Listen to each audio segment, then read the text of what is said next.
त्यांचं सरकार सत्तेवर आल्यानंतर ते शेतकऱ्यांचा सातबारा कोरा करतील, संपूर्ण कर्जमाफी करतील। या संदर्भात सध्याचे मुख्यमंत्री देवेंद्र फडणवीस साहेबांचे अनेक व्हिडिओ क्लिप्स देखील व्हायरल झालेले आहेत आणि त्यामुळं आज अधिवेशनाचा खऱ्या अर्थाने पहिला दिवस आहे। तेव्हा आम्ही आज जो मोर्चा काढलाय तो या सरकारपर्यंत आवाज पोहोचवण्यासाठी जे आश्वासन त्यांनी निवडणुकीच्या दरम्यान दिले सातबारा कोरा करण्याचं, त्याची तात्काळ अंमलबजावणी त्यांनी करावी, शेतकऱ्यांचा सातबारा कोरा करावा।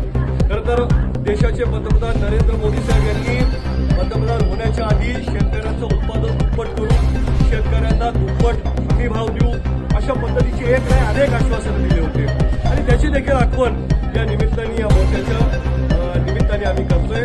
महाराष्ट्राचे सध्या प्रदेश काँग्रेसचे अध्यक्ष हर्षवर्धनदादा सपकाळ यांनी संपूर्ण महाराष्ट्रभरामध्ये जिल्हा काँग्रेस कमिट्यांना या पद्धतीचं आंदोलन करण्याची सूचना दिलेली होती आणि त्या सूचनेनुसार आज बुलढाणा जिल्हा काँग्रेस कमिटीने हा प्रचंड असा मोर्चा जिल्हाधिकारी कार्यालयावर काढलाय।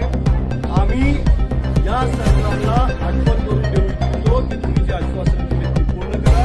शेतकरी आत्महत्या करतायत, मोठ्या प्रमाणात आत्महत्या करतायत, त्यामुळं त्यांची संपूर्ण कर्जमाफी झालीच पाहिजे। महाराष्ट्राचे कृषी मंत्री यांचा प्रचंड मोठा भ्रष्टाचार उघडकीस आलाय, त्यामुळं त्यांनी देखील तात्काळ राजीनामा दिला पाहिजे, ही देखील आमची आज या निमित्ताने मागणी आहे। मी या बहिऱ्या सरकारपर्यंत